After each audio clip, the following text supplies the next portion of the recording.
اللہ تبارک و تعالی اس دنیا کے اندر بہت سارے لوگوں کو منصب اور مقام عطا فرماتا ہے۔ بہت سارے لوگ ایسے ہوتے ہیں جنہیں اللہ تبارک و تعالی زندگی میں بڑے بڑے مواقع عطا کرتا ہے۔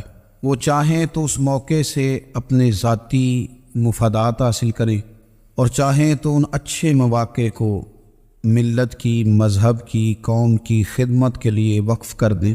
کچھ لوگ ایسے ہوتے ہیں کہ جو کسی مقصد کے حصول کی طرف سفر تو کر رہے ہوتے ہیں، لیکن اس کے پیچھے زیادہ تر ان کے ذاتی مفادات کار فرما ہوتے ہیں اور وہ اپنے دنیاوی مقاصد کے لیے، اپنے اور اپنے خاندان کے دنیاوی فوائد کے لیے کوشش کر رہے ہوتے ہیں۔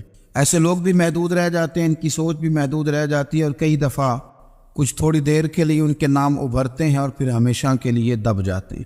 کچھ لوگ ایسے ہوتے ہیں جو زندگی کے اندر اللہ کے لیے، اللہ تعالیٰ کی رضا کے لیے، رسول پاک صلی اللہ تعالیٰ علیہ وسلم کی خوشنودی حاصل کرنے کے لیے، دین کی، ملت کی، ملک کی سربلندی کے لیے آگے آنا چاہتے ہیں۔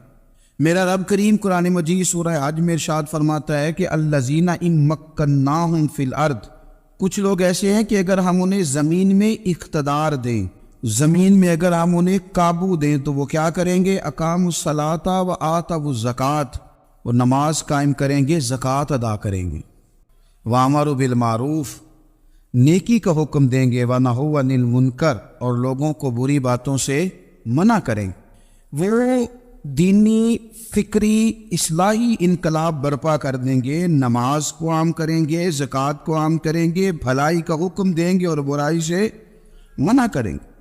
اللہ تبارک و تعالیٰ نے ان لوگوں کو جب اقتدار دیا، وہ کون لوگ تھے؟ سیدنا صدیق اکبر، حضرت فاروق اعظم، سیدنا عثمان غنی، حضرت مولا علی رضوان اللہ تعالیٰ علیہم اجمعین۔ اللہ نے جب ان لوگوں کو اقتدار دیا زمین کے اندر، اللہ تبارک و تعالیٰ نے انہیں نبی پاک علیہ الصلاۃ والسلام کی نیابت کے لیے چنا، تو ان لوگوں نے یہ انقلاب برپا کیا، نمازیں عام ہو گئیں، شوق سے لوگ صدقات و خیرات دینے لگے، بھلائی عام ہوئی، برائی کا کلا کما کیا گیا۔ ہمارے ہاں بھی لوگ احتساب کی باتیں کرتے ہیں، ہمارے ہاں بھی لوگ کہتے ہیں کہ میں رشوت خوری کو، کرپشن کو، ناجائز چیزوں کو ہمیشہ کے لیے جڑ سے اکھیڑ پھینکوں گا۔ لوگ دوسروں سے مطالبہ کرتے ہیں کہ یہ سارے کام جائز کریں، لیکن خود اس پر عمل کرنے کو تیار نہیں ہوتے۔ یاد رکھ لیں کہ یہ جو احتساب ہے یہ انسان کی اپنی ذات سے شروع ہوتا ہے۔ آپ جب نظام احتساب دنیا کے اندر مستحکم کرنا چاہتے ہیں تو اس میں پھر آپ کو اپنی ذات کو سامنے پیش کرنا پڑے گا۔ آج ہم بات کرنے جا رہے ہیں سیدنا فاروق اعظم رضی اللہ تعالیٰ عنہ۔ تو جناب عمر فاروق رضی اللہ تعالیٰ عنہ کا جو نظام احتساب ہے، انہوں نے اس کو گھر سے شروع کیا، اپنے آپ سے اس کا آغاز فرمایا تھا۔ ہمارے ہاں یہ ہوتا ہے کہ جس بندے کے اکاؤنٹ میں اچھے خاصے پیسے ہیں، وہ بل جمع کرانے جائے تو اسے لائن میں نہیں لگنا پڑتا، مینیجر صاحب اسے آگے بلا لیتے، تو وہ بعد میں کیا کہہ رہا ہوتا ہے؟ کہتا ہے دیکھو اللہ نے کتنی عزت دی ہے، مجھے لائن میں نہیں لگنا پڑا۔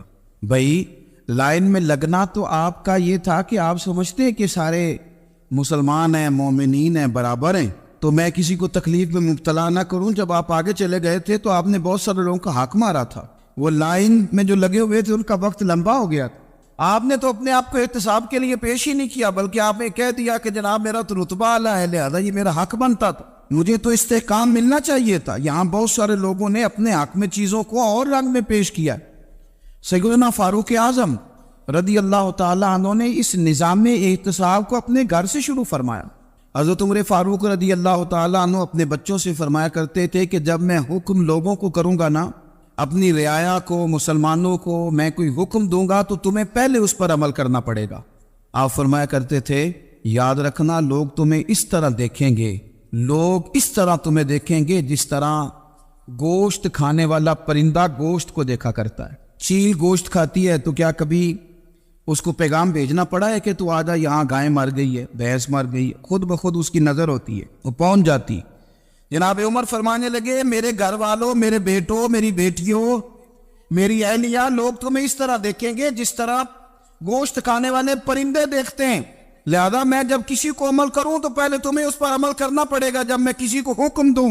آپ فرمانے لگے یاد رکھنا اگر تم نے میرا حکم نہ مانا تو غیروں نے حکم نہ مانا تو انہیں ایک سزا ملے گی، اور اگر میرے گھر والوں نے نہ مانا تو ڈبل سزا ملے گی، تم پر ڈبل سختی کی جائے گی کہ تم نے میری بات کیوں نہیں مانی۔ یہ نظام احتساب ہے۔ ہم نہ دوسروں کے بچوں کا گلا کاٹ کے اپنے بچوں کی خوشیاں لینا چاہتے ہیں، ہم چاہتے ہیں کہ دوسروں کے بچوں کے حصوں کا مال میرے گھر میں آ جائے، آ جاتا ہے۔ کچھ لوگوں کی سیاست چل جاتی ہے، کچھ لوگوں کا فریب اور فراڈ کام کر جاتا ہے، لیکن وہ گھر روشن نہیں ہوتے۔ ان گھروں میں پیسہ ہوتا ہے پر قرار رخصت ہو جاتا ہے، ان گھروں میں آسانیاں اور وسعتیں تو آ جاتی ہیں لیکن ایک دوسرے کا احترام ختم ہو جاتا ہے۔ سیدنا فاروق اعظم رضی اللہ تعالیٰ عنہ کا یہ طریقہ تھا کہ وہ اپنے بچوں پر سختی کرتے۔ آپ ہمارے ملک میں یہ نظام ہے، موجودہ حکمران ہو یا ان سے پچھلے، بچے سب کے ملک سے باہر رہتے ہیں، یہاں رہتے ہیں تو محلات میں، باہر جاتے ہیں تو بڑی بڑی آسائشوں میں۔ ان کے بچوں کے لیے قانون بھی الگ سے ہیں، قاعدے بھی الگ سے ہیں، اور ہمارے ملک کے اندر تو ایک باقاعدہ پروٹوکول کا سسٹم ہے، اس سسٹم سے گزر کر بڑے بڑے لوگ چلنا پسند کرتے ہیں۔ ہمارے زمانے میں بھی کچھ چیزیں سرکاری ہوتی ہیں خالص، لیکن عجیب نظام ہے نا، ہر چیز کا کرایہ بڑھ جاتا ہے، سرکاری دکان کا نہیں بڑھتا۔ باقی دکانیں 5-6 سال کے لیے ملتی ہیں، سرکاری دکان پہ آپ قبضہ کرنا چاہیں تو پورے 100 سال کے لیے مل جاتی ہے، چونکہ یہ عام عوام کی پراپرٹی ہے تو اس کے ساتھ جو مرضی کو سلوک کرے۔ ایک سرکاری چراگاہ تھی جس کے اندر جانور چرا کرتے تھے، ہمارے یہاں بھی پنجاب میں کچھ جگہیں ہوتی ہیں تو ہم لوگ کہتے ہیں شام لاٹ ہے، سرکاری چراگاہ میں جانور چرا کرتے تھے۔ حضرت عمر فاروق رضی اللہ تعالیٰ عنہ کے صاحبزادے سیدنا عبداللہ ابن عمر رضی اللہ تعالیٰ عنہ نے بھی ایک اونٹ خرید لیا، تو سب لوگوں کے جانور سرکاری چراگاہ میں چرتے تھے، آپ نے بھی اپنا جانور وہاں چرنے کے لیے، کھانے پینے کے لیے چھوڑ دیا۔ وہ جب اونٹ آیا تو پتلا تھا، کچھ دنوں کے بعد وہ فربا ہو گیا، طاقتور ہو گیا، موٹا تازہ ہو گیا۔ حضرت سیدنا عبداللہ ابن عمر رضی اللہ تعالیٰ عنہ نے بیچا تو وہ ڈبل قیمت سے بھی زیادہ کا بکا، کیونکہ پہلے دبلا پتلا تھا، اب موٹا تازہ فربا ہو گیا۔ حضرت سیدنا فاروق اعظم رضی اللہ تعالیٰ عنہ کو پتہ چلا تو بلایا، فرمایا پتر اونٹ بیچ دیا ہے؟ ابا جی بیچ دیا ہے۔ فرمایا کتنے کا خریدا تھا؟ اتنے کا۔ بیچا کتنے کا؟ ڈبل قیمت بتائی۔ فرمایا اس طرح کر کے اصل رکھ لے اور جو اوپر ملی ہے مجھے دے دے۔ حضور آپ نے کیا کرنی ہے؟ فرمایا میں سرکاری خزانے میں جمع کروں گا۔ حضور کیوں؟ فرمایا اس لیے کہ تیرا اونٹ سرکاری جگہ پہ چرا کرتا تھا، وہ گھاس سرکاری جگہ سے کھاتا تھا۔ حضور سب کے کھاتے۔ حضرت عبداللہ ابن عمر کہنے لگے سب کے کھاتے ہیں؟ آپ فرمانے لگے تو سب میں شامل نہیں ہے، تو امیر المومنین کا بیٹا ہے، تجھے میں یہ حق نہیں دے سکتا، تیرے اوپر تھوڑی سختی زیادہ کی جائے گی، تجھے یہ حق نہیں ملے گا۔ تو اپنے اونٹ کو چونکہ سرکاری چراگاہ میں چرایا کرتا تھا، لہذا تجھے وہ جو اصل رقم یہاں جمع کرانی پڑے گی۔ ہمارے تو بچے پہلی بات تو یہ ہے کہ بات ہی نہیں سنتے، یہ سب کے بچوں کی بات کر رہا ہوں، وہ ٹیچر کے بچے ہوں، سیٹ کے بچے ہوں، پیر کے بچے ہوں، امام صاحب کے بچے ہوں، کسی کے بچے ہوں، پہلے تو سنتے نہیں۔ اور اللہ خیر کرے اگر آپ کوئی سنانا چاہیں تو فوری طور پر وہ ہوم منسٹری کے پاس پہنچ جاتے، ان کی اماں ان کی وکیل بن جاتی، آپ کہہ ہی کچھ نہیں سکتے، حالات رخ بدل جاتے۔ اس کا نقصان یہ ہوتا ہے کہ ان کو تراشا نہیں جا سکتا، ان کو ہیرے نہیں بنایا جا سکتا، ان کے اوپر کچھ ایسی میل کچیل چڑھ جاتی ہے جو بڑی عجیب و غریب ہوتی۔ اور کچھ لوگ ایسے ہوتے ہیں جو خرابی کرنے میں بھی اپنا کردار ادا کرتے ہیں، خرابی کرنے میں، اور بڑے لوگوں سے منسلک ہونے کے لیے لوگ رستے تلاش کرتے ہیں، رستے۔ میں چونکہ چیزوں کا مطالعہ کرنے کا بڑا شوقین ہوں، تو میری والدہ داخل تھی کئی سال پہلے ہسپتال میں، تو مجھے اس ہسپتال میں کچھ دن رہنا پڑا، ایک پرائیویٹ ہاسپٹل تھا، تو اس میں انہوں جگہ جگہ لکھ کے لگایا تھا ملازمین کو بخشیش نہ دیں، ہم ان کو بڑی اچھی معقول تنخواہ دیتے ہیں، سیلری بڑی عمدہ ہے، تو لوگ بخشیش نہ دیں۔ میں نے جو مینجمنٹ کے لوگ تھے ہاسپٹل کے، ان میں سے ایک سے میں نے کہا کہ اگر کوئی بندہ اپنی خوشی سے دینا چاہے تو آپ نے بڑا موٹا لکھ کے لگایا برائے مہربانی ان کو بخشیش نہ دیں۔ اس نے بڑی قیمت، سادہ آدمی تھا پر میری بڑی اس نے مجھے بات بتائی، مجھے نفع ہوا۔ کہنے لگے مولوی صاحب جب کچھ امیر لوگ اسپتال میں مریض لے کے آتے ہیں تو وہ صفائی والے کو پہلے ہی 500 روپیہ دکھا لیتے ہیں آتے ہی، پھر وہ جیسی آواز دیتے ہیں صفائی والے فٹافٹ اندر آتے ہیں، ان کا کمرہ صاف کرتے ہیں۔ تو سارے تو بیچارے اتنے مالدار نہیں ہوتے کہ آتے ہی پہلے کام والے کو 500 دیں۔ پھر نقصان کیا ہوتا ہے کہ یہ جن کی ذمہ داری ہے بہت ساری ڈیوٹیاں کرنے کی، یہ ڈیوٹی نہیں کرتے، یہ پلٹ کے ان کی طرف دیکھتے ہیں جن کے گھر سے سالن صحیح آتا ہے، ادھر ان کی توجہ زیادہ ہو جاتی ہے، جو نوٹ ان کو زیادہ دکھاتے ہیں، جو پھل لے کے آتے ہیں تو آدھا ان کو دیتے ہیں۔ تو ہم یہ کہتے ہیں یہ کام ہی نہ کرو، یہ اپنی تنخواہ پہ کام کریں تاکہ ہر آنے والے کا درد سمجھیں، ہر ایک کو یکساں یہ سروسز فراہم کریں۔ تو ہم یہ کام کرتے ہیں، ہم ایم پی اے کے اور کسی سے ہمارا تعلق نہ بنے تو ہم جناب اس کے ڈرائیور سے ہی تعلق بنا لیتے ہیں، ہم وہ جو آپریٹ کرنے والا ہوتا ہے ٹیلی فون اسی سے بڑا تعلق بناتے ہیں, اس کو مٹھائی کا ڈبہ جلدی پہنچا دیتے. تو اسی طرح سے بڑے لوگوں کی اولادوں کو بگاڑا جاتا ہے. حضرت عاصم بن عمر رضی اللہ تعالیٰ عنہ, یہ سیدنا فاروق اعظم کے بیٹے تھے, مصر گئے تو لوگوں کو پتا چلا حضرت عمر کے بیٹے آئے. لوگوں نے تحفے دیے, بڑی بڑی چیزیں آپ کو دی, حضرت عمر کا بیٹا ہے, بڑے گفٹ دیے. تو صاحبزادے واپس آئے تو ان کے پاس بڑے تحائف تھے. سیدنا عمر فاروق رضی اللہ تعالیٰ عنہ نے دیکھا تو فرمایا ادھر لانا تحفے. کہا بھائی لوگوں نے مجھے دیے ہیں. فرمایا تو نے کیوں بتایا تھا کہ میں امیر المومنین کا بیٹا ہوں؟ کہا حضور ان کو ویسے ہی پتا چل گیا. فرمانے لگے پتر یہ تحفے تمہیں اس لیے ملے ہیں کہ تم امیر کے بیٹے ہو, یہ تحفے تمہارا حق نہیں, چونکہ تمہیں اس کرسی کی وجہ سے ملے ہیں اور یہ کرسی مسلمانوں کی ہے, لہذا یہ حق بھی مسلمانوں کا ہی ہے. یہ لا سارے مال غنیمت میں جمع کیے جائیں. آپ اپنے گھر سے جب احتساب شروع کرتے ہیں, اپنے گھر سے, اور یہ یاد رکھیں یہ جو لوگ آتے ہیں آپ کے بچوں کو نوازنے کے لیے, یہ انہیں خراب کرتے ہیں, بگاڑ پیدا کرتے ہیں, یہ عجیب و غریب سی چیزوں میں مبتلا کر دیتے ہیں, بچوں کا نقصان ہوتا ہے. کل کلام پھر جو شاپر اچھا لے کے آئے پیر صاحب کے بچے ذرا اس سے پیار سے ملتے ہیں, نقصان ہو جاتا ہے. یہ دستے نگر ہو جاتے ہیں, یہ لوگوں کی طرف جیتے ہیں, دوسروں پہ ڈپینڈ کرنے لگتے ہیں. حضرت ابو موسیٰ اشعری رضی اللہ تعالیٰ عنہ نے پہلے تو ایک قلین بڑا سونا تھا, تو آپ نے حضرت عمر کے گھر بھیج دیا کہ چلو ان کے گھر میں ان کی اہلیہ بچھا لیں گی. کہیں سے تحفہ آیا. پھر وہ جس کمرے میں مال غنیمت اور خزانہ رکھا جاتا تھا اس کی صفائی کر رہے تھے تو ایک دینار مل گیا. تو وہ دینار بچے سارے جا رہے تھے, تو ان میں سے حضرت عمر کے ایک بیٹے کو چھوٹے کو بلایا اور بلا کے کہا پتر یہ دینار لے لو. حضرت عمر نے دیکھا کہ بیٹے کے ہاتھ میں دینار بھی ہے اور گھر میں قالین بھی ہے. ایک موقع پہ وہ قالین گیا, ایک موقع پر بچے کو ایک دینار دیا. تو حضرت عمر اپنی اہلیہ سے پوچھنے لگے یہ کہاں سے آیا قالین؟ کہا جناب ابو موسیٰ اشعری رضی اللہ تعالیٰ عنہ نے بھیجا ہے. بیٹے سے پوچھا دینار کہاں سے آیا؟ کہا مجھے انہوں نے ہی دیا ہے. آپ نے وہ دینار بھی لیا اور قالین بھی لیا اور اس کو لپیٹا اور جناب ابو موسیٰ اشعری کو بلایا, اور اتنے سخت ناراض تھے, فرمانے لگے ابو موسیٰ اشعری سے کہنا میرے پاس پیدل آئے, گھوڑے پہ نہ آئے. اور جب آئے تھے حضرت ابو موسیٰ اشعری تو جناب عمر اتنے ناراض ہوئے کہ وہ قالین لپیٹ کر تو ان کے سر پہ مار دیا. فرمانے لگے پکڑو اپنا دینار, تمہیں پورے مدینے میں میرے بیٹے کے علاوہ کوئی اور نہیں ملے گا جسے تم خراب کر سکو. میرا پتر ہی ملا تھا بگاڑنے کی, کس نے اجازت دی تم میرے بیٹے کو دینار دو؟ کیوں لائے تم میرے گھر میں قالین؟ حضرت عمر فاروق رضی اللہ تعالیٰ عنہ فرمانے لگے میں زمین پہ سونے کا عادی ہوں, زمین چٹیل بھی ہو تو رب کا بندہ بن کے سوتا ہوں تو اللہ مجھے آرام اور سکون کی نیند عطا فرما دیتا ہے. مجھے تمہارے مخملوں کی اور قالینوں کی ضرورت نہیں ہے. احتساب یہاں سے شروع ہوتا ہے بھائی.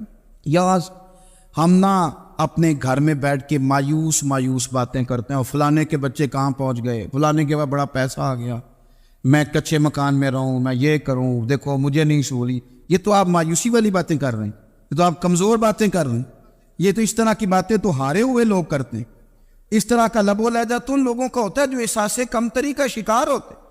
یہ آپ نے کس طرح کا لب و لہجہ, اور اپنے بچوں کو آپ بھکاری بنا رہے ہیں تاکہ دوسروں کو دیکھ کے تو مایوس ہو جائے.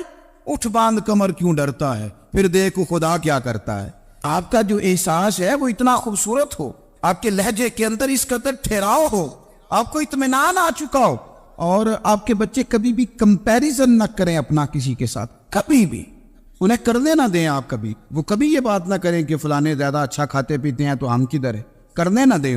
انہیں بتائیں کہ بیٹا اپنی مٹی پہ چلنے کا سلیقہ سیکھو, سنگ مرمر پہ چلو گے تو پھسل جاؤ گے.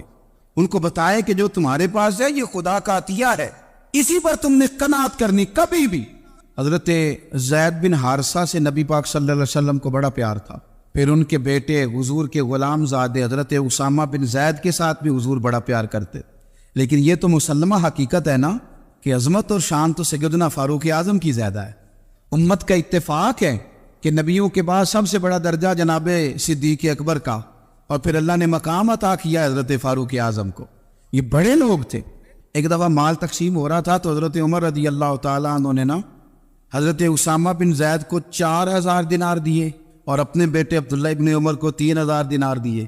تو حضرت عبداللہ ابن عمر گھر جا کے کہنے لگے ابا جی اسامہ میں وہ کون سی خوبی ہے جو میرے اندر نہیں, اور اسامہ کے باپ میں وہ کون سی خوبی ہے جو آپ کے اندر نہیں. تو حضرت عمر کی عاجزی دیکھیے, حالانکہ بال اتفاق دنیا جانتی ہے کہ جناب عمر فاروق رضی اللہ تعالیٰ عنہ افضل ہیں، پھر بھی پتہ اپنے بیٹے سے کیا کہتے ہیں؟ فرماتے ہیں او سن یار، وہ خدمت گزار ہیں نبی پاک کے، وہ بھی حضور کے گھر میں ڈیوٹی کرتے، نوکری کرتے، اور ان کے بیٹے بھی حضور کی نوکری کرتے، یہ خدمت گزار ہیں۔ فرمانے لگے اگر تو نے پوچھ لیا تو سن، پھر میری تو رائے یہ ہے کہ تیرے سے زیادہ اسامہ بن زید حضور کی نظر میں پیارے ہیں، اور اسامہ کا باپ تیرے باپ سے زیادہ نبی پاک کا پیارا ہے۔ کوئی کمپیریزن کرنے نہیں دیا، بچوں کو کسی ایسی جگہ کھڑے ہونے نہیں دیا۔ فرمایا یہ وجہ ہے، یہ انداز ہے کہ تو زیادہ پیارا ہے۔ حضرت عمر فاروق رضی اللہ تعالیٰ عنہ پسند نہیں کرتے تھے، ذرا برابر بھی پسند نہیں کرتے تھے کہ کوئی شخص اور مال آتا تو اپنے رشتہ داروں کو نوازنے سے بچتے۔ مال غنیمت آتا ہے نا، ہمارے ہاں تو اللہ خیر کرے جب کوئی بندہ کونسلر بنتا ہے، چیئرمین بنتا ہے، تو ٹھیکہ کس کو دیتا ہے؟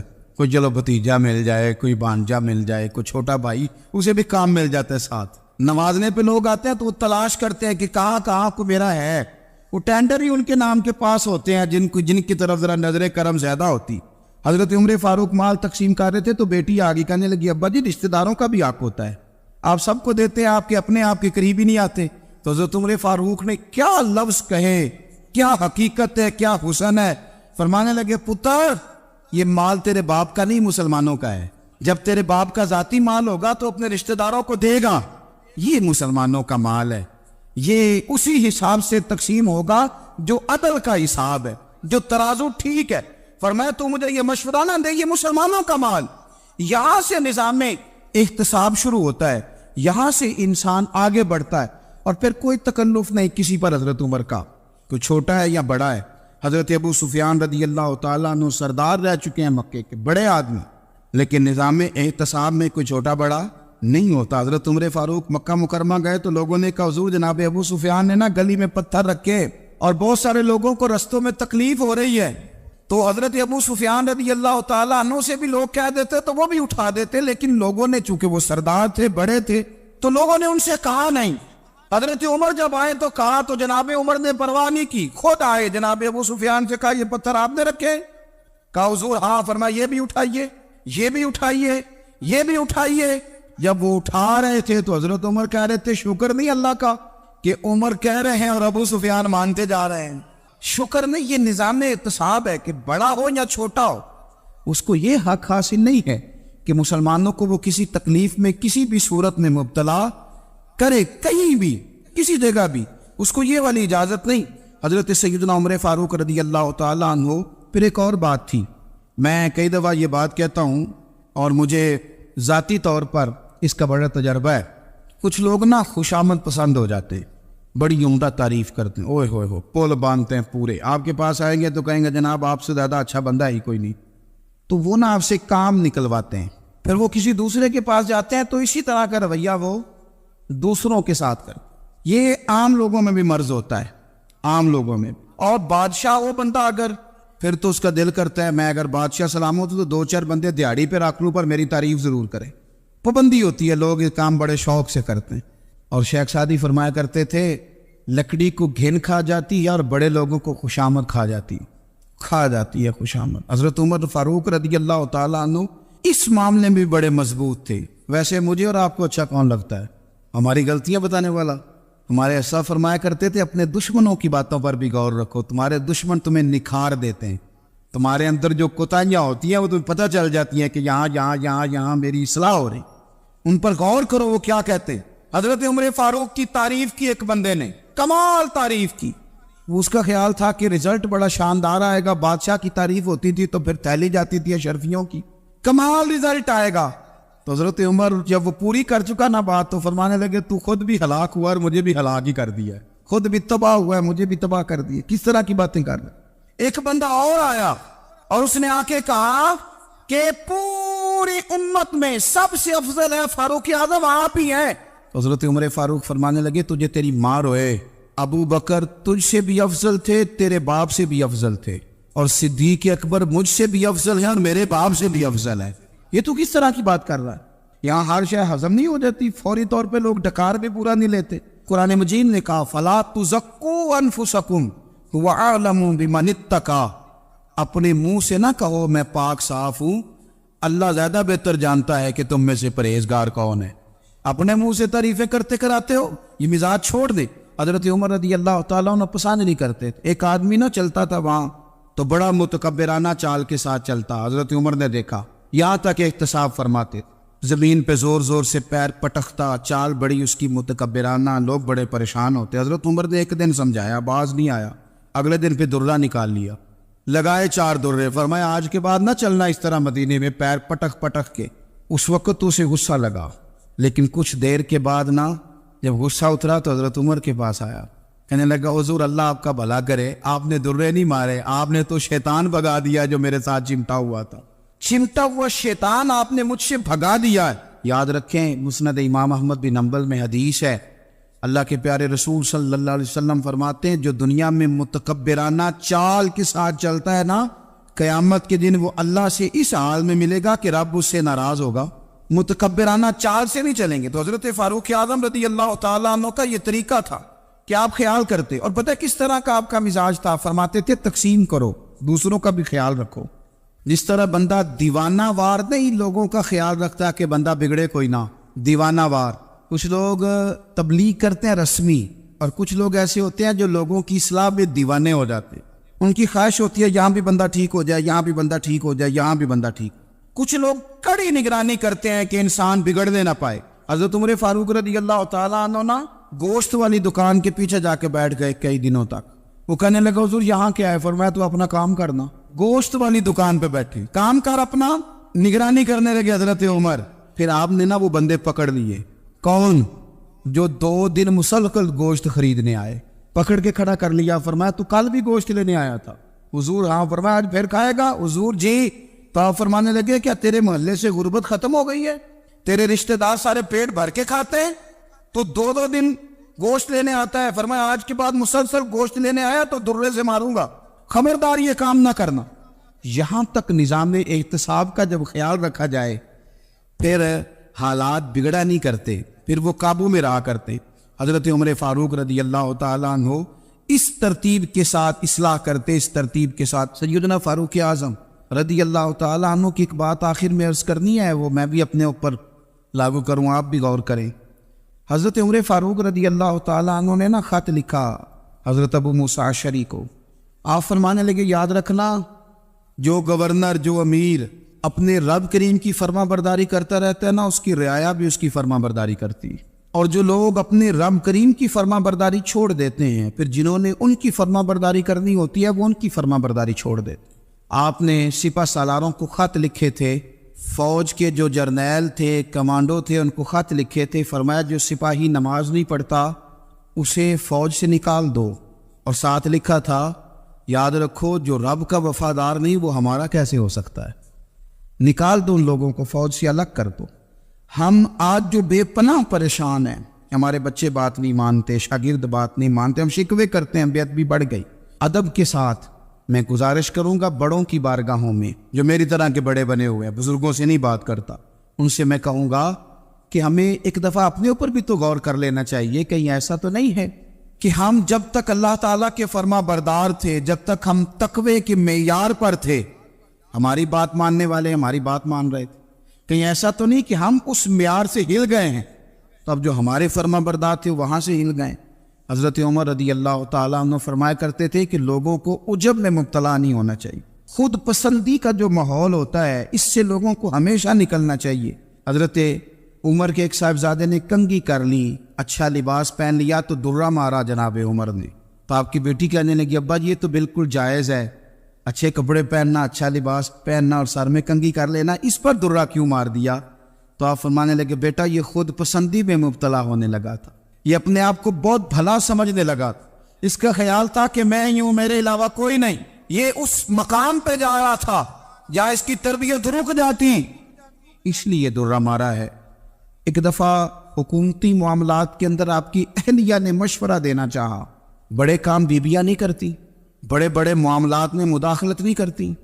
ہمارے بر صغیر میں وہ بادشاہ نہیں گزرا کہ جو فیصلہ کرتا تھا تو کرسی پہ بیٹھ جاتا تھا اور پردے کے پیچھے اس کی بیوی بیٹھ جاتی تھی، اور جب وہ فیصلہ سنانے لگتا تو یوں گردن پیچھے کرتا اور اہلیہ جو کہتی وہ فیصلہ سنا دیتا۔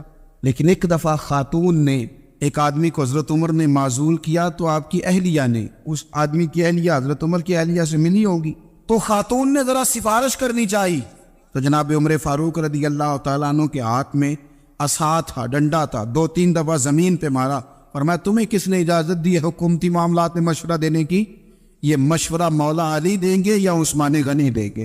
آپ کو کس نے اجازت دی؟ وہ حکومتی معاملات، وہ مسلمانوں کا اجتماعی معاملہ، وہ مسلمان دیکھیں، آپ کو اس میں آنے کی اجازت نہیں ہے۔ جو آپ کی ذمہ داریاں ہیں، آپ کے حقوق ہیں، ان پر آپ بات کریں۔ تو بھائی نظام میں احتساب اپنی ذات سے شروع کریں۔ ہماری اولادیں، ہمارے بچے، وہ باہر سے انہوں نے زیادہ اثر نہیں لیا، ہم نے انہیں بتایا کہ ہم بڑے غریب ہیں، ہم بڑے مجبور ہیں، ہم تو بڑے کمزور ہیں، ہماری تو سنتا کوئی نہیں، یہ تو امیروں کا ملک ہے، اس میں تو فلانے کو اہمیت حاصل ہے۔ ان باتوں نے ہمارے بچوں کو کمزور کیا ہے، ان باتوں نے ہمارے بچوں کے دلوں میں احساس کمزوری پیدا کیا۔ آپ ان کو جینا سکھائیں، آپ ان لوگوں کو بتلائیں کہ رب کریم نے جو تمہارے لیے بہتر سمجھا وہ تمہیں اپنے فضل سے بڑا عطا فرمایا ہے۔ آپ ان کو ان کے مقام پر رہ کر خوددار اور قناعت پسند ہونا سکھائیں۔ آپ یقین کریں گھر امن والا بن جائے گا۔ بچے اگر بھنا ہوا گوشت کھا رہے ہوں اور پھر بھی لاڑی رہے ہوں کہ مسالہ میری مرضی کا نہیں، سٹائل میری مرضی کا نہیں، ٹیسٹ میری مرضی کا نہیں، یہ والا گوشت میں نے نہیں کھانا، یہ اس طرح کر کے بھنا ہوتا تو پھر میں نے کھانا تھا، وہ زیادہ خوفناک صورتحال ہو جاتی ہے۔ لیکن اگر ابا جی، اماں جی، گھر والے کھیتوں میں کام کر رہے ہوں اور بچے اچار کے ساتھ روٹی لے کے جائے اور بننے پہ بیٹھ کے، پھٹے پہ بیٹھ کے وہ پھر کھانا شروع کریں، اور جب وہ اچار آئے اور وہ ایک دوسرے کو کہیں کہ آج تو 2 کلے ہو گئے میرے کام کے، اس دفعہ تو دیکھنا ہماری فصل کتنی شاندار ہوگی، ایک دوسرے کو دیکھ دیکھ کے وہ ہنسی اور مسکرائے اور ان کی باتوں میں لذت ہو، اور پھر وہ کہیں کہ آم بڑے اچھے مل گئے تھے، دیکھو اچار کتنا سونا آ گیا ہے، دیکھو یہ کہ کس قدر زیادہ اچھا ٹیسٹ ہے، تیل بھی بڑا اچھا ہے، گال بھی بڑے وقت پہ گیا ہے۔ آپ یقین کریں یوں لگتا ہے کہ کائنات کی سب سے بہترین روٹی یہ لوگ کھا رہے ہیں۔ یہ سوچ حضرت عمر نے ہمیں دی ہے۔ حضرت عمر کا بیٹا مصر گیا، وہاں سے کمائی کر کے لایا، تجارت کرنے گیا، لاکھوں کا مال۔ کون سا باپ ہے دنیا میں جس کا بیٹا باہر سے پیسے لے کے آئے تو ابا تفصیل پوچھے کہ بیٹا کہاں سے کمائے، کہاں سے لایا، کتنے ملے، کیوں آئے؟ کون سا باپ تفصیل پوچھتا ہے؟ ابا تو کہتا لا صحیح اور تعریفیں کرتا ہے، میرا بیٹا بڑی کمائی کرتا ہے۔ کبھی پوچھا ہے اس سے کہ ڈیوٹی صحیح دیتا ہے کہ نہیں؟ کبھی پوچھا ہے کہ تو ایمانداری کی روزی لاتا ہے کہ حرام کی کماتا ہے؟ یہ باپ کی ذمہ داری ہے، یہ اماں کی ذمہ داری ہے۔ پھر کہتا ہے بیماری کیسے آ گئی، پریشانی کیسے آ گئی؟ تو نے کبھی سوال کیا اپنی اولاد سے؟ حضرت عمر فاروق رضی اللہ تعالیٰ عنہ کا بیٹا مصر سے پیسے کما کے لایا تو جناب عمر نے بلایا، فرمایا بیٹے اتنی تو تیرے پاس راس ہی نہیں تھی، تھوڑے سے تو پیسے لے کے گیا تھا، اتنی کمائی کیسے ہو گئی؟ اتنے تو پیسے نہیں تھے صاحب، کہاں سے کمائی لائے؟ اس نے کہا ابا جی وہ جو میرے چچا ہے نا مصر کے گورنر، آپ کے دوست، انہوں نے میری مدد کی ہے۔ فرمایا جتنے لوگ گئے تھے سب کی ہے مدد اس نے؟ کہا نہیں صرف میرے کی۔ فرمایا تیرے کیوں کی؟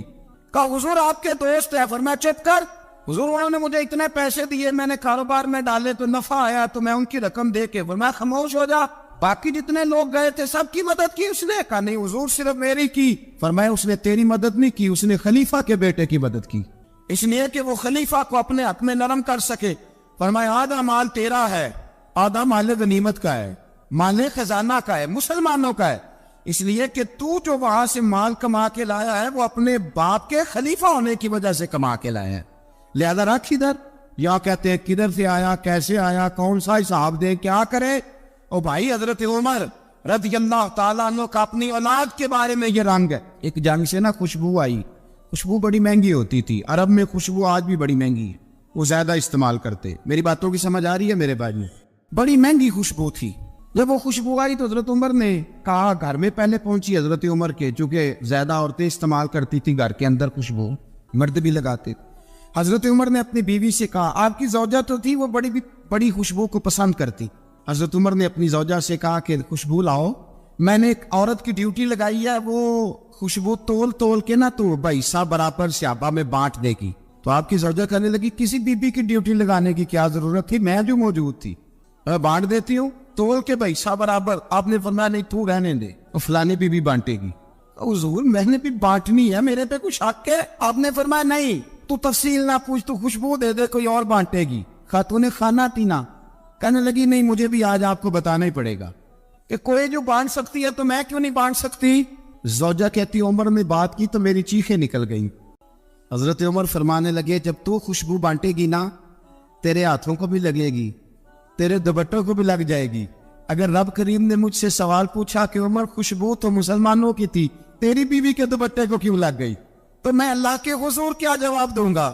اگر اللہ نے یہ سوال کیا کہ تیری بیوی نے کیوں لگائی، وہ تو حصہ تھا مسلمانوں کا، تو نے تیری بیوی نے کیوں لگائی؟ تو فرمایا میں نہیں چاہتا کہ اللہ کے حضور مجھے اور تجھے باز پرس ہو، لہذا کسی اور کو بانٹنے دے۔ زوجہ روئی اور تڑپ کے کہنے لگی عمر مجھے لگتا ہے صبح قیامت بھی تیری بیوی ہونے کی وجہ سے اللہ مجھے جنت عطا فرما دے گا، تیری زوجہ ہونے کی برکت سے۔ بھائی یہ معیار رکھا، خدا کی قسم ایسا شخص تاریخ میں دوبارہ نہیں آیا۔ اتنا بڑا آدمی، اتنا بڑا شخص، اتنا بڑا آدمی، اور پھر رنگ یہ ہے کہ عمر 22 لاکھ مربع میل کا حکمران، اور کھجور کے درخت کے نیچے مٹی کا ڈیلا لے کے سو گئے ہیں، پرواہ کوئی نہیں، کوئی مسئلہ ہی نہیں۔ 2 غلام ساتھ بیٹھے، ایک روٹی حضرت عمر نے گھر سے منگوائی، تھوڑا سا سرکہ، تو غلام کہنے لگے ہم نے بھی کھانی ہے۔ فرمایا کوئی حرج نہیں، روٹی کوئی پیٹ بھر کے کھانا ضروری تو نہیں، 3 حصوں میں بانٹ لیتے۔ ایک آدمی آیا ہوا تھا مصر کا رہنے والا ملنے کے لیے، اس نے پوچھا عمر کدھر ہے؟ تو کہا وہ ادھر جاؤ مسجد میں بیٹھے ہوں گے، اور واپس آیا تو کہنے لگا وہاں تو 3 غلام بیٹھے، ایک روٹی بانٹ کے کھا رہے ہیں، لگتا ہے کئی دنوں سے روٹی نہیں ملی۔ کہا 3 غلام تو کوئی نہیں، وہاں 2 ہی تھے، تیسرے تو امیر المومنین تھے۔ اس نے کہا نہیں 3 غلام ہیں، کپڑے بھی ایک طرح کے پہنے ہوئے، بلکہ 2 کے تو پھر صحیح ہے، تیسرے کے تو زیادہ ماڑے ہیں، کپڑے بھی ایک طرح کے، کھانا پینا بھی ایک طرح کا، اور ان کا نشست برخاست بھی ایک طرح کی ہے، لہذا کوئی فرق نہیں۔ حضرت ابو ہریرہ کہتے ہیں میں لے کے آیا، اور جناب عمر کو جب میں نے کچی زمین میں تامت سمیٹ بیٹھے دیکھا تو میں رو پڑا۔ میں نے اس مصر سے آنے والے کو کہا تو اس کے جلوے دیکھ، اگر اس کی ذات میں اتنا حسن ہے تو محمد عربی کا مقام کیا ہوگا؟ مقام غور۔ 10 محرم کو لوگ دیگے پکائیں گے نا، ہم بھی پکائیں گے انشاءاللہ، یہاں بھی پروگرام ہوگا۔ تو 10 محرم کو جو دیگ پکنی ہے تو ایسا نہیں ہو سکتا کہ 1 محرم کو حضرت عمر کے نام کی بھی کوئی پک جائے۔ اگر امام حسن حسین کے نام کی دیگیں پکے تو جو امام حسن حسین کے سے پیار کرنے والے ہیں، جو امام حسن حسین سے، ہم لوگوں نے بھی عجیب رٹا اپنایا ہے نا، ہم لوگ بات کا ایک پہلو دیکھتے ہیں دوسرا نہیں دیکھتے۔ حضرت امام حسن اور حسین کو بھی نبی پاک نے شہید کہا، اور جناب عمر کو بھی رسول اللہ نے خود شہید فرمایا، فرمایا شہید ہے، خود فرمایا اپنی زبان سے کہ یہ شہید ہے، خود میرا عمر شہید ہے، تو ان کے نام کی دیگ نہیں پکنی چاہیے، اس طرف نہیں ہماری توجہ ہونی چاہیے۔ اور اہل بیت نبوی، یہ بات میں پہلے بھی کرتا ہوں، آج پھر کرنا ضروری سمجھتا ہوں، اہل بیت کا پیار سن لو کان کھول کے، اہل بیت کا پیار اگر ہمیں کسی نے سکھایا ہے تو سیدنا عمر فاروق نے سکھایا ہے۔ اہل بیت نبوت کی محبت اگر کسی نے سکھائی ہے تو کس نے سکھائی ہے؟ بول کے بتائیے، حضرت عمر نے۔ اہل بیت کا پیار ہمیں حضرت عمر نے بول کر کے سکھایا ہے۔ بھائی یاد رکھے، کسی کی طاقت نہیں تھی دم مارنے کی حضرت عمر کے سامنے، طاقت ہی نہیں تھی، کیسر و کسرا کانپ جاتے تھے، جرأت ہی نہیں کرتے تھے حضرت عمر۔ ہمارے تو تعلقات بڑے ہیں نا غیروں سے۔ حضرت ابو موسیٰ اشعری رضی اللہ تعالیٰ عنہ فرماتے ہیں میرا منشی عیسائی تھا، وہ کاتب کہتے تھے وہ لوگ، میرا حساب کتاب عیسائی تھا، تو فرماتے ایک دن میں نے وہ سارا حساب کتاب لین دین کے حضرت عمر کو دکھائے تو فرمانے لگے جس میں لکھے ہیں اس کو بلاؤ۔ کہنے لگے ضرور مسجد نہیں آ سکتا۔ کیوں نہیں آ سکتا؟ کہنے لگے وہ عیسائی ہے۔ کہتے ہیں حضرت عمر جلال میں آ گئے۔ آپ فرمانے لگے جنہیں رب دور کرتا ہے تم کیوں قریب کرتے ہو؟ یعنی اللہ دور کرتا ہے۔ فرمایا تم غیروں کو اگر عہدے دو گے تو اپنوں کا کیا بنے گا؟ اگر تم غیروں کو عہدے دو گے تو اپنوں کا۔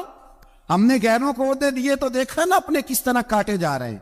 غیروں کو جو عہدے دے دیے، جرانے سارے غیروں سے روز دعویٰ ہوتا ہے چین ہمارا سجن ہے، چین ہمارا دوست ہے۔ او بھائی دوست ہے تو اس سے کہو نا کہ برما تو تمہاری ایک چھوٹی سی ریاست ہے، چین کے بغیر تو وہ سانس بھی نہیں لے سکتا، اس کو کہو نا اس حکومت پہ دباؤ ڈالے۔ لیکن ہم لوگوں نے غیروں کو عہدے دیے تو اپنے پس گئے۔ حضرت عمر کہتے تھے ذمہ کا ہم ادب کریں گے، ذمہ کافر کا ہم، ایسا کافر جو مسلمان ریاست کو قبول کرے، بدامنی نہ پھیلائے۔ ایک آدمی کو آپ نے دیکھا آنکھوں سے نابینا ہے اور بھیک مانگ رہا ہے، تو حضرت عمر کو نظر آ گیا، فرمایا کون ہو؟ اس نے کہا میں یہودی ہوں۔ فرمایا بھیک کیوں مانگتی ہو؟ کہا جب تک تندرست تھا مسلمانوں کو جزیہ دیتا تھا، بوڑھا ہو گیا ہوں کیا کروں؟ حضرت عمر نے گھوڑے کی پشت پہ بٹھایا کافر کو، گھوڑے کی پشت پہ بٹھایا اور بٹھا کے مدینے لائے. حضرت علی شیر خدا وزیر خزانہ تھے. فرمایا علی اس کا وظیفہ جاری کرو. کہا یہ کون ہے؟ فرمایا یہ یہودی ہے لیکن یہ ہمیں جزیہ دیتا رہا, بوڑھا ہو گیا بیچارہ, بھیک مانگنے پہ مجبور ہے, ہماری حکومت کے اندر رہتا ہے, اس کا پورا وظیفہ جتنا خرچہ اتنا وظیفہ لگاؤ. حضرت علی کہتے ہیں میں وظیفہ لگا رہا تھا اور وہ میرے نبی کا کلمہ پڑھ رہا تھا, وہ رسول اللہ کا کلمہ پڑھ رہا تھا. یہ مزاج, یہ نہیں کہ کافر. حضرت عمر نے گورنروں کو خط لکھے تھے کہ زبردستی کسی کو مسلمان نہیں کرنا, جہاں ان کی عبادت گاہیں بنی ہو تو گرانی نہیں, کوئی مندر کوئی گرجا ضائع نہیں کرنا. اسلام سب کو جینے کا موقع دیتا ہے, پر بے ایمانو ظالمو بدذاتو تمہیں یہ کہتا ہے کہ ہم تمہیں جینے کا موقع دیتے, تم بھی مسلمانوں کو جینے کا موقع دو. امام حسن ملنے, آپ یقین کریں میں جب اس واقعہ کو پڑھتا ہوں تو میرا دل جھوم جاتا ہے. میں کہتا ہوں یار ڈاٹا ہونا اپنی جگہ پہ, عشق ہونا اپنی جگہ پہ, انسان کا باوقار ہونا اپنی جگہ. جہاں کھڑے ہونا تھا وہاں یہ کھڑے ہوتے تھے, اور جہاں جھکنا تھا وہاں یہ. ان لوگوں میں اقبال نے کہا تھا تیری نگاہ ناز سے دونوں مراد پا گئے, عقلِ غیاب و جستجو عشق حضور و اس طرح. جہاں اگر آیا ہے سامنے کیسر و کسرا تو عمر جیسا دلیر کوئی نہیں, اگر سامنے آیا ایران کا بادشاہ تو عمر جیسا تگڑا کوئی نہیں, اگر آیا ہے سامنے غسان کا بادشاہ تو عمر جیسا عادل کوئی نہیں. لیکن اگر علی کا بیٹا آیا ہے, اگر فاطمہ کے لال پارے آئے ہیں تو پھر فاروق اعظم سے جیسا محب کوئی نہیں, پھر ان سے جیسا پیار کرنے والا کوئی نہیں. اندر بیٹھے ہیں جناب عمر, اندر تنہائی میں کچھ وزیروں سے گفتگو ہو رہی ہے, میٹنگیں جاری ہے. آپ کے بیٹے ملنے آئے جناب عبداللہ ابن عمر, ابا جی ملنے میں, بات ٹھہرو بات کر رہا ہوں, کوئی نہ اندر آئے. صاحبزادہ باہر کھڑا ہے. تھوڑی دیر گزری تو امام حسن بھی آ گئے. کون آئے؟ آپ کو عجب ملے گا امام صاحب کا نام لینے سے, وہ سردار ہے جنتیوں. حسن تیری نسل پاک میں ہے بچہ بچہ نور کا, تو ہے نور تیرا سب کرانا. امام حسن آئے تو حضرت عبداللہ ابن عمر کو دروازے پہ کھڑے دیکھا. امیر المومنین کہاں ہے؟ کہنے لگے حضرت عمر کے بیٹے. کہنے لگے وہ اندر بیٹھے, کچھ میٹنگ ہو رہی ہے اور انہوں نے کہا کوئی اندر نہ آئے, لیکن آپ جانا چاہے تو چلے جائیں. تو انہوں نے کہا جب آپ باہر کھڑے ہیں تو مجھے کوئی اتنا ضروری کام نہیں, اور ابھی زور کی نماز تھوڑی دیر میں ہوگی, میں مسجد میں مل لوں گا امیر المومنین سے. یہ بات کہہ کے امام حسن چلے گئے. یار اتنی بڑی بات نہیں تھی, اور میرے استادوں کا بیٹا بھی آئے تو کہا ٹھیک ہے جی وہ سوئے ہوئے, تو کوئی غرض نہیں یار میں ٹھہر کے آ جاؤں گا, کوئی بڑی بات نہیں تھی. دیکھا جائے تو بڑی بات نہیں تھی, پر بات بہت بڑی تھی, اس لیے کہ یہ خالی حسن نہیں ہے, حسن ابن علی ہے, یہ حضرت فاطمہ کے لخت جگر. حضرت عمر باہر نکلے, عبداللہ ابن عمر سے پوچھا کوئی آیا تو نہیں؟ تو کہا حضور امام حسن آئے تھے. تو کہا پھر شہزادے کو اندر کیوں نہیں بھیجا؟ کہا میں نے کہا تھا. وہ کہنے لگے اگر امیر المومنین مصروف ہیں تو میں ظہر میں مل لوں گا. حضرت عمر رونے لگے. فرمایا بیٹے تو نے اچھا نہیں کیا. پھر مسجد نہیں گئے, سیدھے امام حسن کے دروازے دستک دی. امام حسن باہر آئے. کہا شہزادے آئے تھے تو ملے کیوں نہیں؟ تو امام حسن کہنے لگے حضور آپ کا اپنا بیٹا دروازے پہ کھڑا تھا, اور منع بھی کیا تھا آپ نے, تو میں زور میں مل لیتا.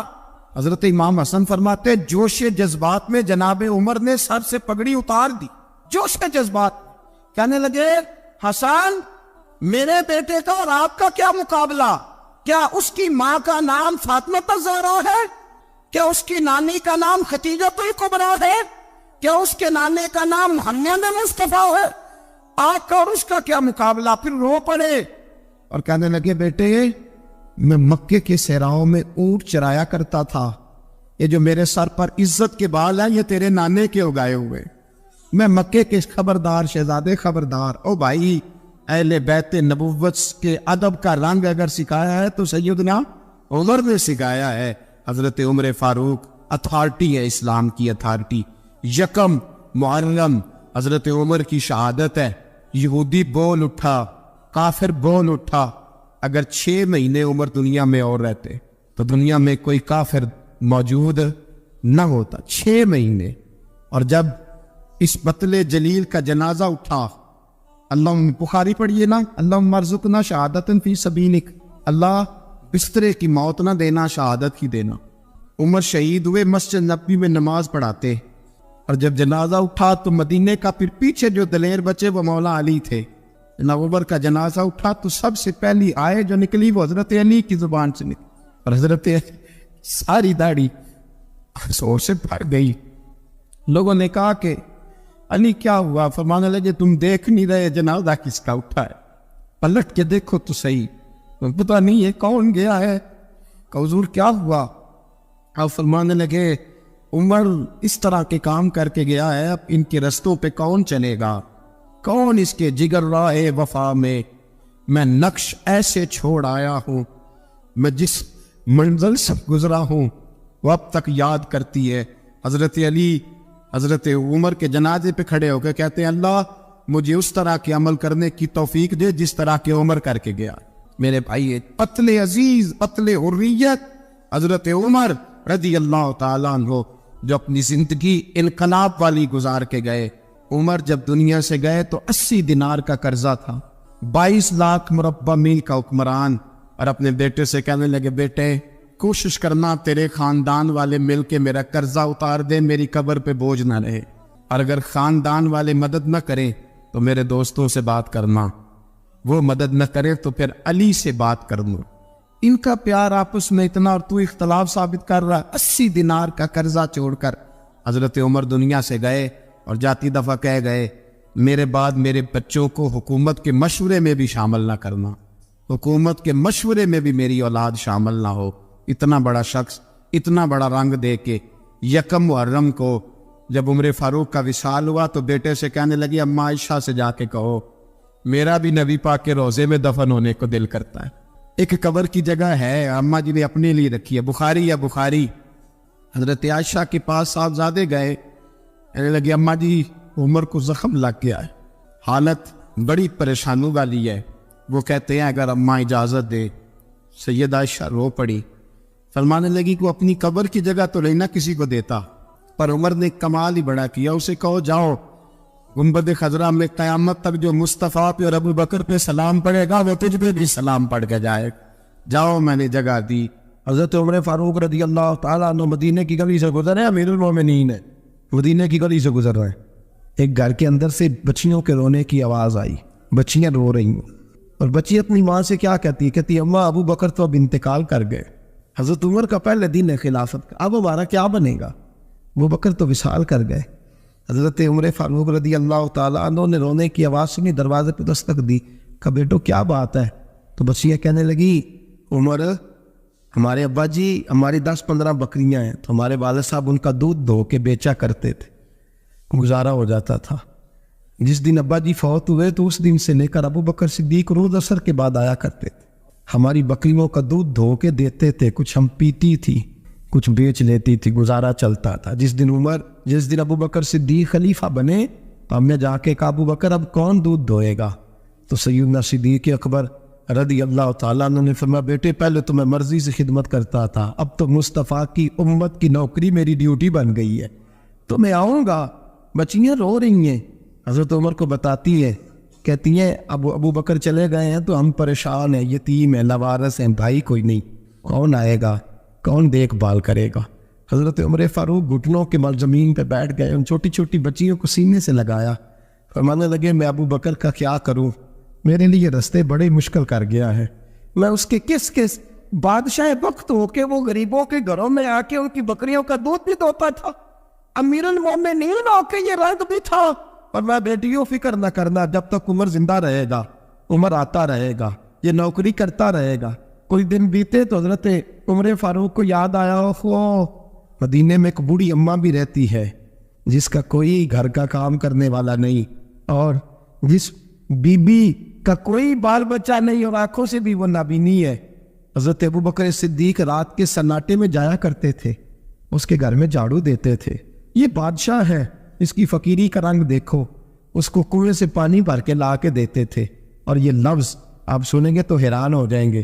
اس بوڑھی اماں کے لیے نا ایک کونے میں گھر میں دور بار سیل میں ایک جگہ کھود دی تھی جہاں وہ بی بی پخانہ اور پیشاب کرتی تھی۔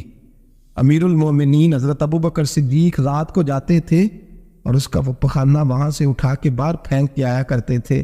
اس عورت نے پیغام بھیجا کہ عمر سے کہو میری بھی ڈیوٹیاں تو نہیں سر انجام دینی ہے۔ عمر فاروق ساری رات کام کرتے، سناٹا گہرا ہوتا، جھاڑو دبایا بغل میں، اور عمر فاروق نکلے ہوئے اس بی بی کے گھر میں جھاڑو دیا جا رہا ہے۔ حضرت انس بن مالک فرماتے میں نے آخری عمر میں بھی اس بوڑھے عمر کو دیکھا ہے، اس بڑھاپے میں بھی میں نے اس شخص کو دیکھا ہے کہ جب وجود کمزور ہو گیا، داڑھی سفید ہو گئی، لیکن پھر بھی اس کا انداز نہیں بدلا۔ اس نے ساری زندگی بادشاہی میں فقیری کر کے گزار دی، یہ پھر بھی کسی کے گھر میں جھاڑو دیتا ہے، کسی کی بکریوں کا دودھ دھوتا ہے، یہ کسی غریب میرے دوست یہ۔ اور جب سیدنا فاروق اعظم رضی اللہ تعالیٰ عنہ خطبہ دینے بیٹھتے تو کپڑے پھٹے ہیں، پیبند لگے ہیں، مزاج سادہ ہے، بڑا مال آیا ہے، بڑا مال، لیکن تقسیم کر دیا۔ اور یہی انداز آگے اپنے گورنروں کو دیا۔ حضرت سعید بن عامر رضی اللہ تعالیٰ عنہ آپ کے گورنر ہیں، حمص کے گورنر ہیں۔ جب لسٹ آئی نا غریبوں کی، حضرت عمر نے کہا کہ حمص کے جتنے غریب لوگ ہیں ان کی لسٹ بنا کے بھیجو، ان کو چندہ لگانا ہے۔ تو 17ویں 18ویں نمبر پر حضرت سعید بن عامر کا نام بھی آ گیا، گورنر صاحب کا۔ تو حضرت عمر نے سوچا شاید کوئی اور سعید بن عامر ہے، فرمانے لگے یہ کون ہے جس کی ڈیوٹی لگائی تھی؟ اس سے کہنے لگے یہ سعید کون ہے؟ تو کہا حضرت جی ہمارے صوبے کا گورنر۔ تو فرمایا اس کی لسٹ فقیروں میں؟ فرمانے لگے پتہ نہیں آپ نے کیا رنگ بھر کے بھیجا ہے، مہینہ مہینہ یہ شخص درختوں کے پتے کھا کے گزارا کر دیتا۔ کہ یہ میں فرشتوں کی کہانیاں نہیں سنا رہا آپ کو، میں آپ کو جنات کی جہار میں بالا کی باتیں نہیں، اس دھرتی پہ بسنے والے، اس دھرتی پہ وقت گزارنے والے میرے رسول پاک کے تیار کردہ ہیروں کی باتیں عرض کر رہا ہوں۔ حضرت عمر گئے ایک دفعہ، کہا مجھے بتاؤ تمہارا گورنر کیسا ہے؟ تو حمص کے لوگ کہنے لگے ہمیں اپنے گورنر سے 4 شکایتیں۔ کون کون سی؟ کا پہلی بات تو یہ ہے کہ گورنر صاحب کو چاہیے فجر کے وقت آئے، یہ سورج نکل آتا ہے تو باہر آتے ہیں گھر سے، آپ کہہ کے تو دیکھیں کسی معمولی سرکاری ملازم سے بھی، پھر آپ دیکھیے آپ کا کیا بنتا ہے۔ کہا یہ سورج نکلتے وقت آتے ہیں۔ دوسری شکایت یہ ہے کہ دن کو ملتے ہیں رات کو نہیں ملتے۔ تیسری شکایت یہ ہے کہ مہینے میں ایک دن ملتے ہی نہیں گورنر صاحب۔ چوتھی شکایت ہے کہ روتے ہیں، کبھی کبھی اتنا روتے ہیں کہ بے ہوش ہو جاتے ہیں۔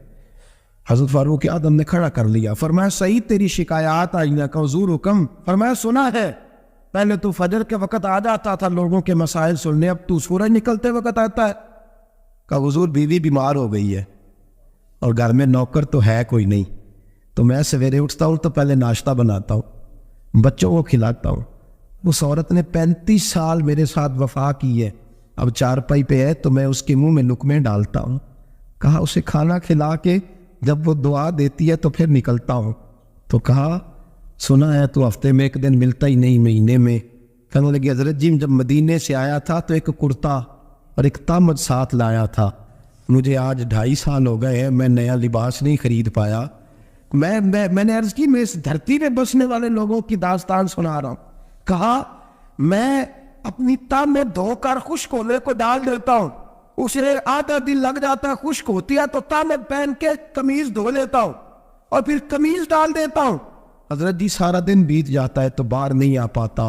حضرت عمر فاروق کی گردن جھک گئی، کا سنا ہے تو رات کو ملتا ہی نہیں، یہ لفظ کہے تو حضرت سعید بن عامر کہنے لگے یہ میرا راز تھا، آپ میرے امیر نہ ہوتے تو کبھی فحش نہ کرتا، دن میں نے بندوں کے لیے رکھا ہے، رات اپنے رب کے لیے رکھی ہوئی ہے۔ میں رات کی تنہائیوں میں اپنے کریم کی بارگاہ میں جاتا ہوں اور میں سارے دن کے گناہوں کی معافی مانگتا ہوں، میں اپنی غلطیوں کی تلافی کا سوال کرتا ہوں، اس کے حضور جاتا ہوں، اسے دکھڑے سناتا ہوں، رات میری اس کے لیے بیت جاتی ہے۔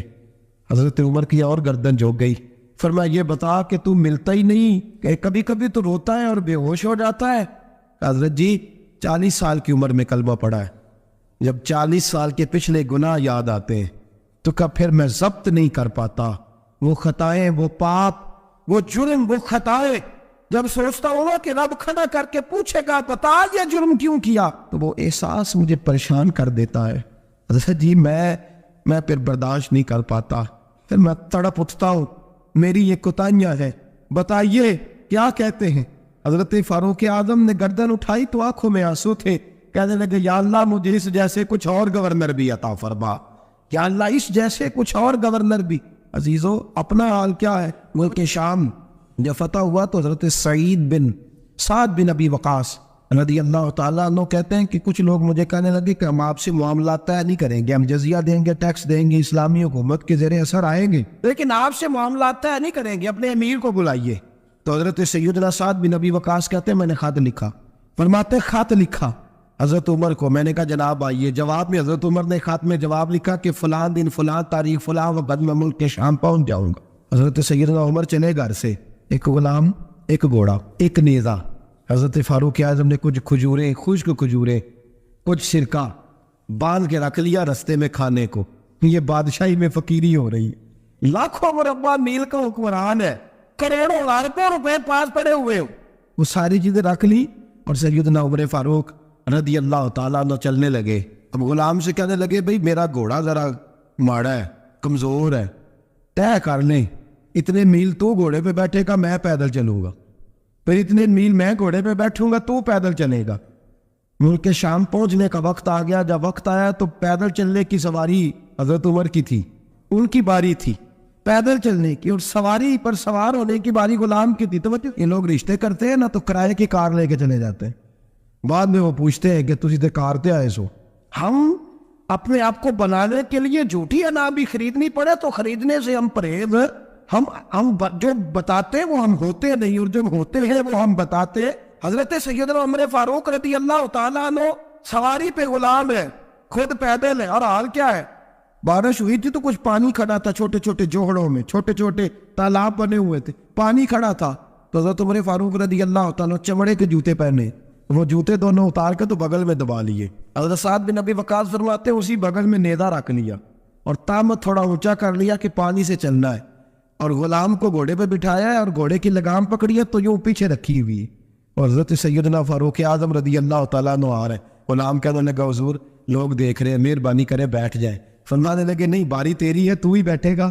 اس نے کہا حضور نہیں وہ تو ٹھیک ہے، کوئی باری فرض تو نہیں نہ ہو گئی، آپ مہربانی کریں آپ آ جائیں، ذرا لوگ آ رہے ہیں. فرمایا تمہیں کہا تھا. غلام کا تو میں نے تیسری دفعہ کہا تو حضرت عمر نے جلال سے دیکھا، اور جناب عمر کا جلال تو زمین کانپنے لگ جاتی تھی.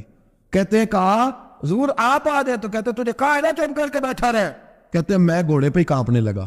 غلام اب حضرت سعد بن نبی وقاص کہتے ہیں سورج غروب ہو رہا تھا، شعائیں پانی میں پڑ رہی تھی. حضرت عمر پانی سے، میں نے غور سے دیکھا تو دوڑا گیا.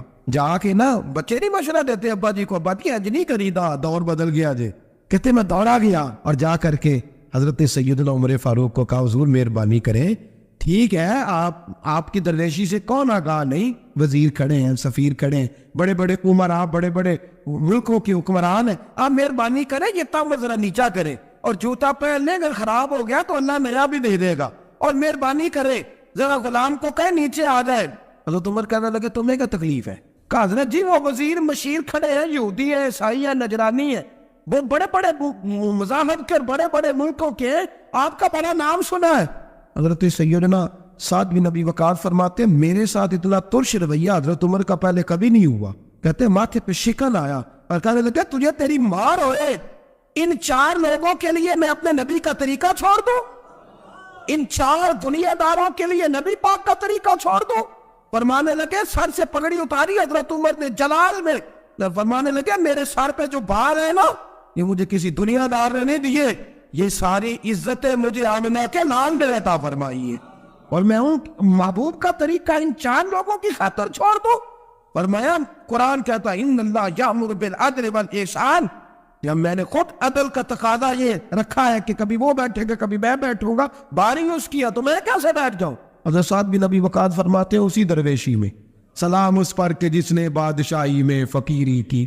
کہتے ہیں اسی درویشی میں حضرت عمر پہنچے تو جو پہلے ڈرا کرتے تھے جب حضرت عمر آئے تو انہیں کامتے بھی دیکھا، روب اور بڑھ گیا، ان کے دلوں کے اندر حضرت عمر کا دبدبا اور بڑھ گیا، اور میرے کانوں میں کہنے لگے سعد پہلے سنا تھا لیکن دنیا سچی کہتی ہے، جو حال محمد اور محمد کے غلاموں کا ہے صلی اللہ علیہ وہ دنیا میں دوسرا کوئی حاصل کر سکتا. آج ہمارے پروٹوکول، ہمارے دبدبے، ہماری انا پرستیاں، ہمارے دعوے، ہمارے طریقے، میرے عزیزوں لوگ ہمیں آ کے مثال دیتے ہیں، کہتے ہیں یورپ کی فلاں گلی میں یہ ہوتا ہے. میں نے کہا وہ گرد راہ کو نہیں پہنچ سکتے، یہ ساری چیزوں تو میرے مصطفیٰ کے غلاموں سے حاصل کی ہیں، لوگ ہم نے چھوڑ دی، غیروں نے اپنا لی. خدا را اپنی زندگی میں تبدیلی لائیں. درویشی، سادگی، بے تکلفی، یہ زندگی حسین ہوتی ہے، یہ زندگی سکون والی ہوتی ہے، یہ زندگی اچھی ہوتی ہے، یہ فرحت اور تازگی والی ہوتی ہے. اپنے آپ کو ان تکلیفوں اور آلائشوں میں مبتلا نہ کرے.